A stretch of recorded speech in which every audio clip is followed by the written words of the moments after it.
Welcome to the 203rd episode of the Reading and Writing Podcast. I'm your host, Jeff Rutherford. Stay tuned for my interview with Manu, Saadia, author of the nonfiction book Trekonomics, a book about the economics of Star Trek.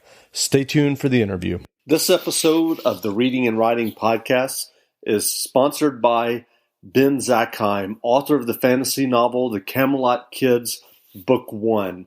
Get the ebook today that fantasy blogger A Chick Who Reads says will take you back to the day when you first read Harry Potter. Available on Amazon.com.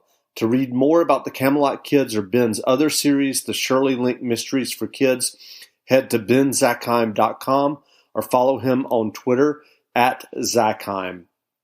Again, this episode of the Reading and Writing Podcast is sponsored by The Camelot Kids Book 1, on sale for $2.99 on Amazon.com. Check it out today. Stay tuned for the interview.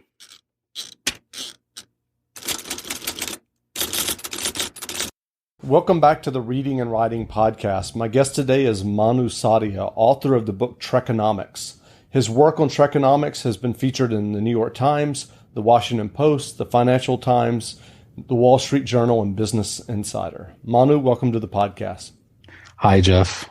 Well, can you read 2 or 3 pages from your book, Trekonomics? I can do that. I will read from the beginning of chapter 6, which is called That Future, That Space Station, All Those People, They Exist, and Sources of Trekonomics in Classic Science Fiction. The system goes online August 4, 1997. Human decisions are removed from strategic defense. Skynet begins to learn at a geometric rate. It becomes self-aware at 2:14 a.m. Eastern Time, August 29. And then, kaboom. When it comes to intelligent machines, those famous lines from Terminator 2 are the sum of all our fears. Arnold Schwarzenegger delivers them in his inimitable Austrian-accented drone. There is no better modern version of Mary Shelley's Frankenstein. Machines of our own creation escape our control, find us unworthy of life, and proceed to remove us from the face of the earth. Terminator 2 is called Judgment Day for a reason. As in Mary Shelley's masterpiece, there is an undeniable element of Christian mythology in Terminator. That is probably why dystopian science fiction never fails to capture our imaginations. It is the same old morality play, the original sin and the fall of man, but projected into the future. It is meant to terrify and to edify, and it works. You don't go around playing God with impunity, little man. That narrative has been the bread and butter of science fiction for the past 200 years. Intelligent machines as agents of apocalypse are a trope, a tradition. In the few stories that do not follow in that tradition, robots are either peripheral or simply ignored. Their role in society, a properly economic question if there ever was one, is seldom a topic of contention. Take, for instance, the biggest science fiction franchise in the history of the world, Star Wars. Paradoxically, in the Star Wars universe, both the Old Republic and the Empire use armies of clones and robots while tolerating slave labor at the same time. Uncle Owen purchases robots from the Jawas, yet demands that Luke Skywalker, his impetuous nephew, postpone his plans to become a pilot in order to help with the harvest. This suggests that Uncle Owen cannot actually afford more robots, and so take full advantage of workforce automation. Star Wars society is unequal. Some have the means to avail themselves of robots, clones, and slaves. Others must make do and scrape by with the help of their immediate families and nephews. Such an arrangement is closer in nature to the Roman Empire or the early American Republic, an oligarchic minority controlling armies of forced laborers, whether they be protocol droids, clone troopers, or slaves, and the rest of the populace seemingly surviving. In its world building, Star Wars is looking backwards, so to speak. Then there are those stories whose explicit objective is to explore current political economic realities under the guise of speculative fiction. In these works, the social impact of new technology is marginal, relegated to allegory. Think of Frank Herbert's Dune, one of the most significant achievements in all of science fiction. Dune distinguishes itself by summarily excising robots and computers from its universe with a backstory sleight of hand. We are told that some kind of civil war long ago destroyed intelligent machines and established an absolute prohibition on their usage. This is to let the readers know from the start that they should not expect any of the usual gizmos of Daddy's good old sci-fi. It clears the air for Herbert's intricate portrayal of Arrakis' unique desert ecosystem and of the humans who inhabit it. Dune is about many things: power, religion, the colonial exploitation of scarce resources, the complex relations between people and the environment. But it is most definitely not about machines and their place in society. These key examples, called from classic science fiction, illustrate how unique Star Trek truly is in both science fiction and popular culture. It is as if Star Trek turned away from and even flatly rejected the more popular themes of science fiction. Trekonomics is what makes Star Trek. In Star Trek's future, technology is not just about the gadgets or about Moore's law of exponential miniaturization, or even about efficiency and competitive advantage in the marketplace. As Gene Roddenberry, the creator of Star Trek, explained it succinctly in The Next Generation's Bible, quote, "Technical improvement has gone beyond developing things which are smaller or faster or more powerful, and it is now very much centered on improving the quality of life." Unquote. In Star Trek's universe, technology is humanistic, if not humanitarian. Artificial intelligence, plentiful energy, and ubiquitous automation not only enable material opulence, but also remove the obligation to work to sustain oneself. With that out of the way, people in Star Trek have more time to devote to other pursuits. For sure, when watching The Next Generation and its successors, the absence of money is what jumps out immediately. It is the most visible and most arresting aspect of Trekonomics. Fictional scarcity and a more egalitarian distribution of society's wealth may be nice and appealing on paper and can be readily grasped is fleetingly by our 21st century minds. No work at all, on the other hand, that is less obvious. By disentangling humanity's pursuit of happiness from biophysical and economic necessity, Star Trek reprises Isaac Asimov's most original and singular economic proposition. And that's it. Great. Well, some people might be wondering, do you have an academic background in economics? As a matter of fact, I do. I study economic history. Great. And I mean, are you teaching or are you No, an academic? no. Okay. No. My wife is, though. So do you remember? I'm a lapsed member of that tribe. Okay. Do you remember your first experience with Star Trek, and what about Star Trek made such a deep impression on you? I was a kid. I was 8-year-old and was growing up in Paris. And the friend of my dad took me to see the movie, and it was a big thing, like the motion picture. So it was in 1980, because I had been forbidden to see Star Wars when I was younger, because it had war in it. And my parents were a little eccentric. It was kind of a blast. It really shocked me in many ways. This was the movie I was looking for. And then Star Trek we didn't have TV, and Star Trek was not on TV anyways. So I had to read, basically. And so I started to read Asimov in French. And that was, in the early 80s. So I did grow up reading a lot of science fiction, and I was very alone in that, because it was not, at the time in France, at least, it was not something, but I think in the United States as well, it was not something that was what it is today. Science fiction is pretty much popular culture these days. So it wasn't, and it was a marginal thing to do, and I was a kid. And a lot of my, I wouldn't say political education, but education simply came out of science fiction. I mean, I was in France, and the French educational system is such that you do have to read all your classics. So I did that too. But science fiction remained where I go to find solace and peace. So you mentioned reading science fiction literature and seeing the Star Trek movie. I assume that was the first Star Trek movie. Oh yes, that was the motion picture. So Right. yeah, I mean it's the one where nothing happens. Sure. So did you later then go back and watch the original series and all of the new Next Generation?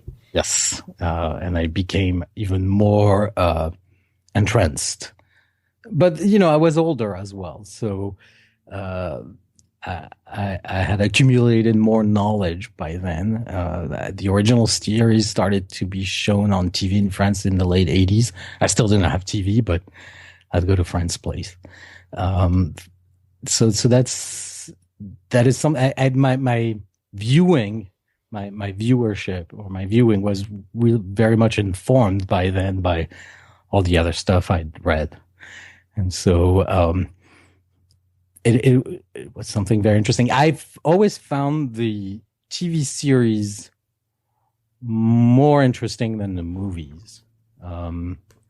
And there's a reason for that. And in TV, I mean, at least for me, in TV, you do have, TV is much closer to books in a way because you have more time to expand and develop and build the world. And you can see all the nooks and crannies in a way. In a movie, it's 2 hours and it has to pack a punch. And so it's a different experience.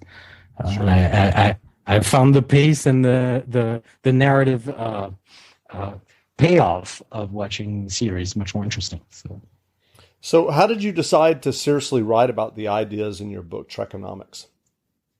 So this is something that had been bouncing around in my head for a while. And, if you're kind of an economics nerd, the concept of post-scarcity or post-economic society is very appealing, because none of the rules that economists are trying to figure out in the real world apply, or they apply, but in a negative way. So this is something that, had been bouncing around in my head for 10 years, probably. And then the inciting event was I live in LA, and my neighbor used to work on Star Trek Enterprise. He used to be a writer and executive producer, and he's a fan of the show as well.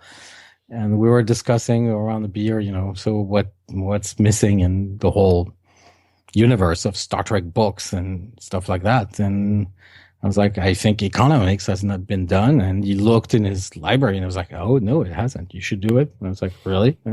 So I did. But it's funny because it's really something that had been, it was the main attraction of Star Trek for me.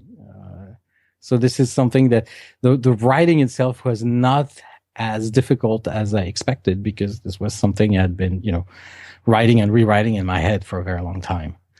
So can you explain the basics of that Star Trek economy? Well, this is a place, a fictional universe where plenty reigns. You no longer have to work to sustain yourself. And as a result, all that we know of incentives and the drive to accumulate money and things is no longer operating in that society. So people have to find other ways to imbue meaning in their lives. And they're not necessarily what we would call today economic behaviors. You have replicators. So there are fictional machines that are in fact a metaphor, I would say, for automation and for robots. And so the replicator is the ultimate machine. It's the last machine. It's you go up to a replicator and you say, make me this. I want this. Tea, Earl Grey hot. Boom, it appears. So if you live in a society that has this type of technology, what do you do with it? Well, first of all, a lot of the objects and goods and services that have value today no longer have any value because they're reproducible ad infinitum by machines that do not necessitate a lot of work or any work. So it raises the question of the place of human labor and human work in our existence. And at the same time, it presents a view of what I would call the end point of the Industrial Revolution. That's why it's so interesting to people who've studied economic history and economics in general. Because it shows the other side, when the process by which labor is increasingly replaced by machine has reached its logical endpoint, where there's no work needed anymore. And so as a result, you see these people in Star Trek who have to find other ways to distinguish themselves and to create meaningful existences for themselves. And those we see on the series are kind of an exception, I would say. They're the exceptional ones. They're the ones who go on starships and go explore and do science. And it's very, at least for me, I found that absolutely engrossing and provocative. And also when you put it back in context, the context of when the series came out, and I'm talking specifically of the Next Generation. The Next Generation started its run in 1987. So that's right after the Wall Street crash. The first season, it coincided with the movie Wall Street. Greed is good. And at the end of the first season, we're in the Reagan years, the go-go 80s. And at the end of the first season, you have this episode where Captain Picard gives this lecture, or very short, but very good, where he says, we have overcome greed and hunger. We have grown out of our infancy. We are the accumulation of things is no longer the driving force in our lives. And that's, I didn't quite put it in the right order, and no British accent, but that is very striking. This is 1987. This is, under a president whose, team were avid readers of Ayn Rand. So I find that very strange that there's a reason why this was possible then on TV. But essentially, people say, oh, Star Trek is socialist. Well, it's not socialist really, but, it still really, it really stands out against all of the rest of science fiction, but also most of popular culture at the time and even today. And I find that quite amazing and inspiring on some level. With the thinking and writing you've done about Trekonomics, what do you see as the major economic problems facing the real world as we sit here today in 2016? So I say that, as just a writer. I'm not a policymaker, and Sure. So with these caveats, this is only my opinion, but I would say our most the most important question that we're facing, and it's a new one, is that of collective action on the global level to solve the problem of what is called in economics negative externalities. So the incurred cost by a third party from a transaction or an economic activity. And I'm speaking specifically here of carbon pollution. And that is something that is new. That is something that we've never faced before. And we do not really have a good roadmap as to how to deal with it, because we're talking about state actors, private companies, individuals, and aggregate of individuals. And we all have to reduce our carbon footprint and carbon emissions very fast, while at the same time allowing other countries, less developed countries, to enjoy the benefits of economic growth. So how do you square that circle? I mean, there was the Paris Agreement, and it's just been signed, but it remains incredibly complicated because, say, for instance, the oil industry does not want to go out of business, and countries like Saudi Arabia need to fuel their growth. And countries like China and India want to achieve, and Indonesia as well. Let's not forget, they want to achieve the same standard of living that Western countries are enjoying today. And the way we did that in the West is by polluting the atmosphere without even realizing we were doing that. The very notion of externality and of measuring it is something that was invented and discovered in economics in the 20s. In 1920s. So this is not something that is part of classical economics, and it has taken a long time to figure out what it actually means and what is the cost and how to integrate that into models. So this is the main problem we're facing. You have multiple actors with very different aims and interests, and somehow we have to make everybody accept that the interest of the global community and of the planet supersedes any private interest. Tough. Interesting. It seems that Star Trek, for instance, solves it very easily. so yes. It's a bit maddening in that sense. Sure. Well, I know that there's a lot of discussion about machine learning, artificial intelligence, and robots replacing productive, well-paid human workers. And I'm talking about, obviously, today. Do you think that fear is real? The fear is real and it's entirely warranted. It's not the fear of, the Frankenstein type of fear of our robot overlords will take over and kill us. But it's more a fear of bad policy, I would say. In a system where, in an economic system such as ours, and it's the only one we have, where work is rewarded and paid for, and is part of the market, robots are are deadly efficient. They don't go on strike and they can work 24 hours a day.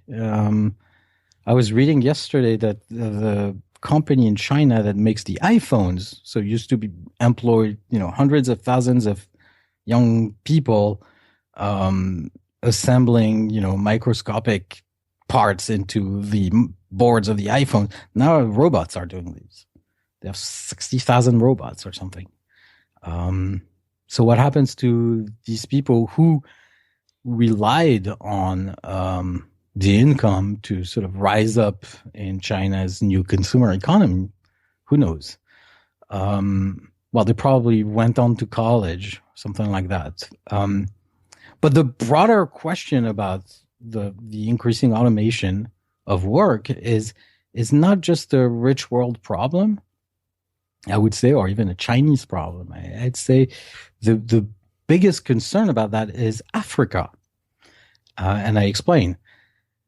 For the past 200 years, the preferred way for a nation to rise economically and raise the standard of living was called import substitution. So say you're Korea or Japan in the 50s and 60s, you start making a lot of stuff, you become the workshop to the world. And then China used the same thing. And that way you start employing a lot of people in manufacturers and you start raising standard of living that way. And you build universities and you start by assembling, transistor radios, but then you do like Korea and you end up with research and development and very high tech and highly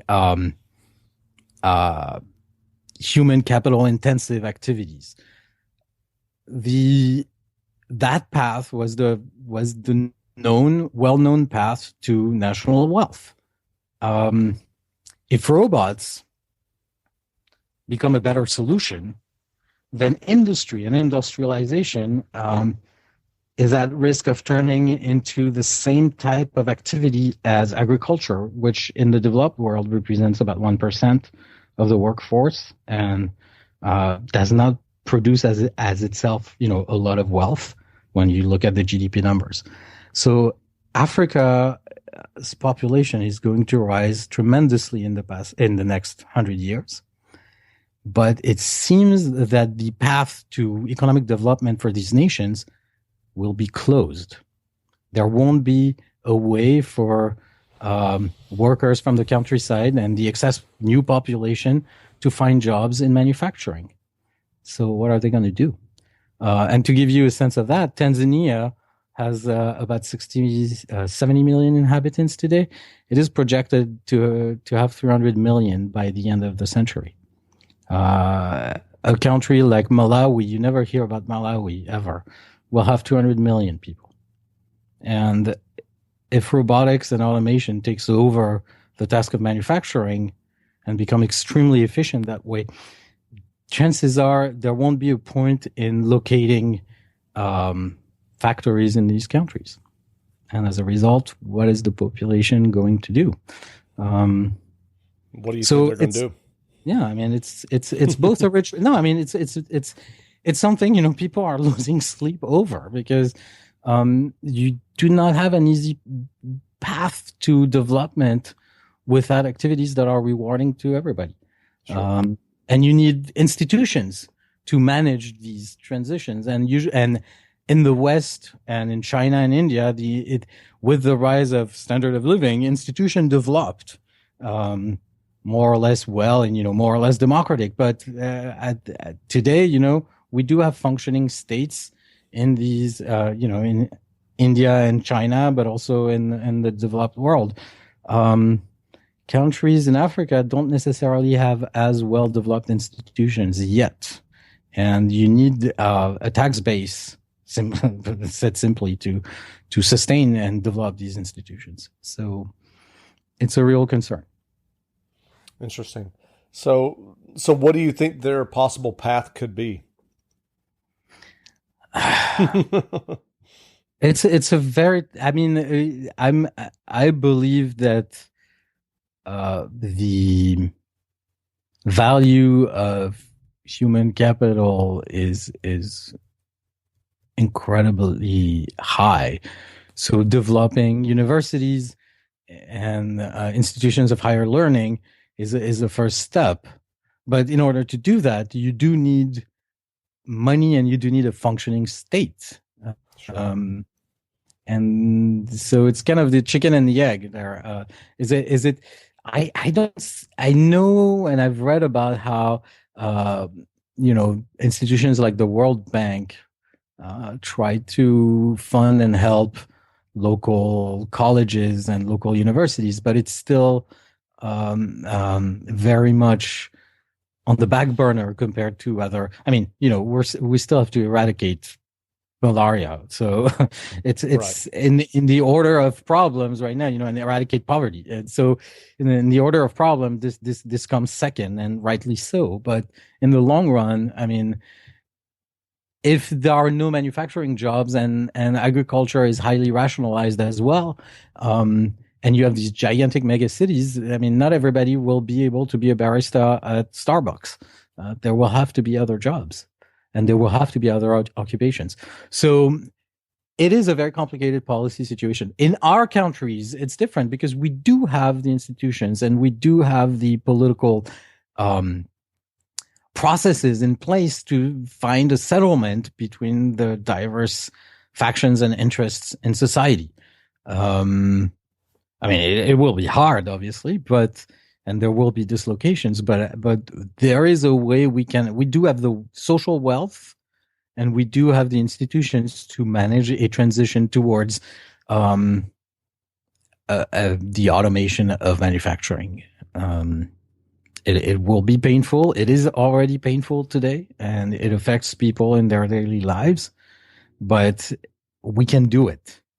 If there are countries that can do it, it's Europe and the United States and Canada. Other countries, it's going to be much harder because they're going to have to build their institutions faster. So in a sense, the future is rushing towards us, and some countries haven't caught up with the present, and for reasons that are obviously not necessarily their fault. Sure. So we do have a that's the other thing. We do have a responsibility. We, the former colonial powers, we do have a responsibility. Obviously, are we going to take it up? I don't know. It's always it's always complicated. Sure. So I'm actually that's and thank you for letting me expound on this because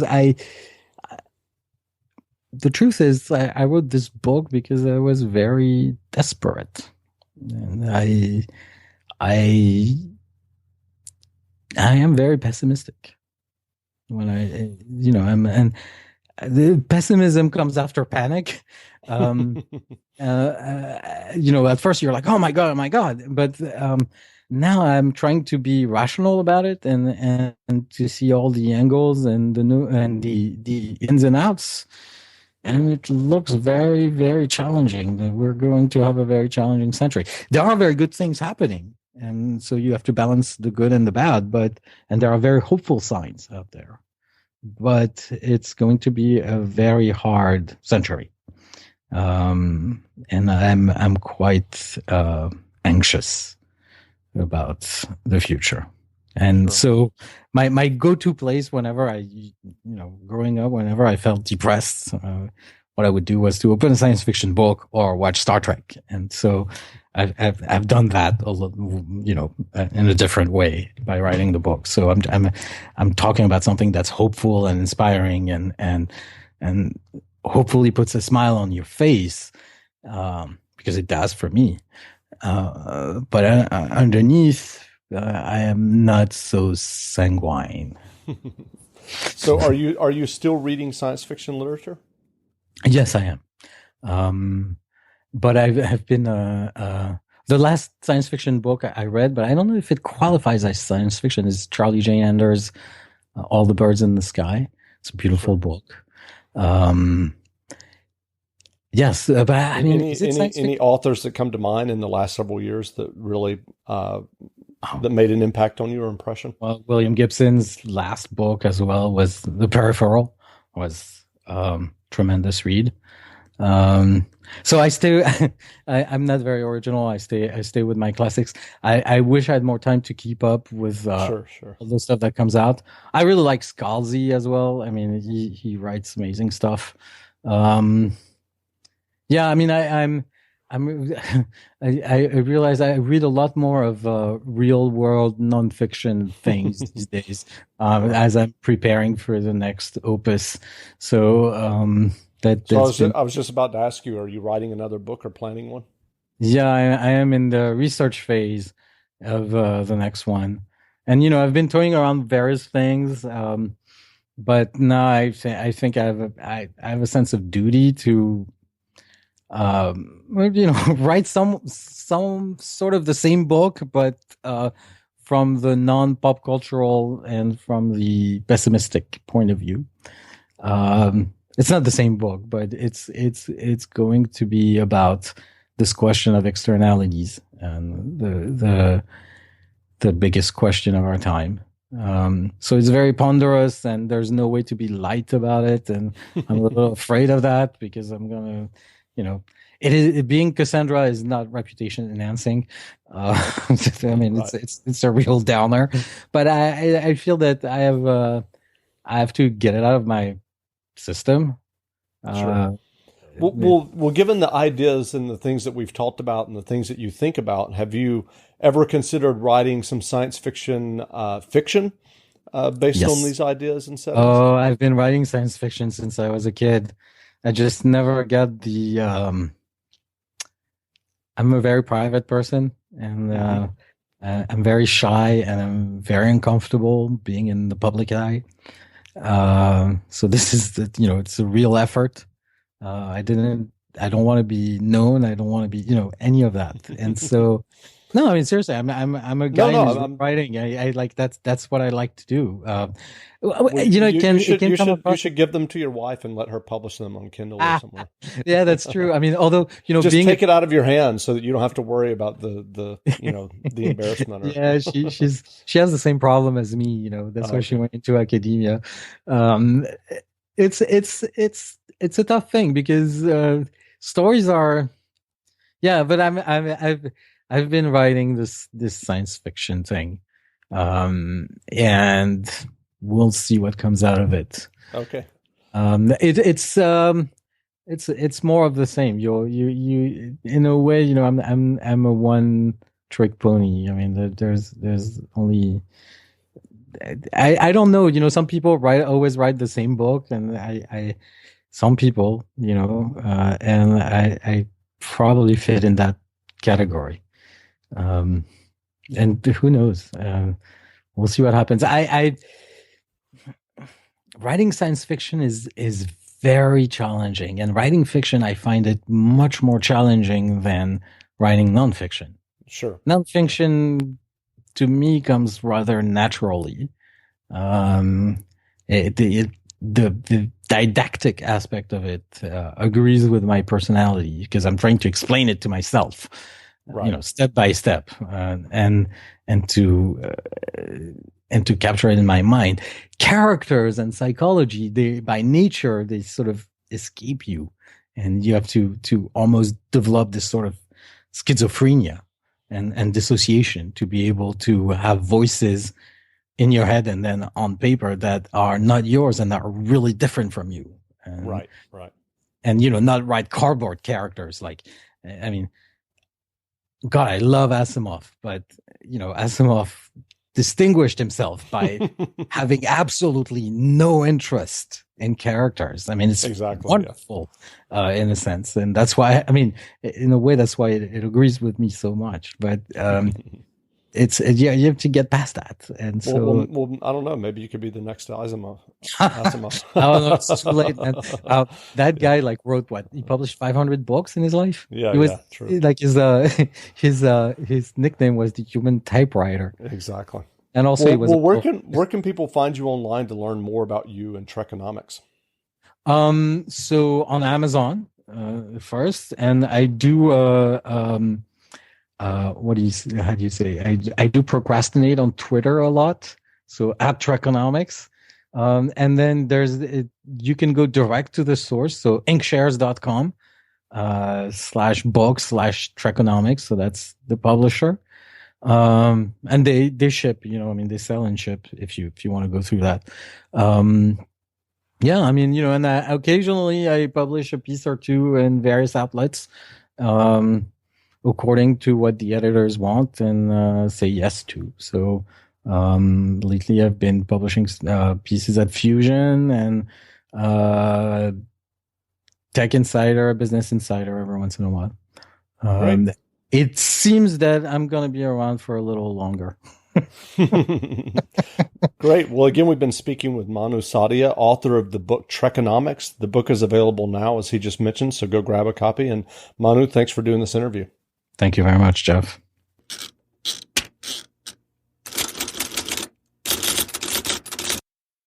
Parent, volunteer, employee. With your different roles and busy schedule, how can you find time to complete the degree you once started? Cornerstone University's programs are designed for busy adults like you. Take one course at a time, back to back, to move through your degree quickly. Attend through an on-campus, live stream, or 100% online format, whichever works best for you. If you're ready to go further in your goals, we're here to make it possible. Achieve without ceasing. Learn more at adult.cornerstone.edu. The stockings are hung and the shopping has begun. This holiday season, shop Cincinnati favorite gift cards at Kroger. Grab a gift card to La Rosa's and enjoy a warm slice of pizza. Or snag a gift card to Grater's and treat yourself to something sweet. Whoever you're shopping for, you'll earn 4 times fuel points on Cincinnati favorite gift cards. Head over to giftcards.kroger.com/Cincinnati-favorites to complete your shopping list and support our local businesses. Available in Cincinnati, Columbus, and Louisville markets only. Restrictions apply. See website for details.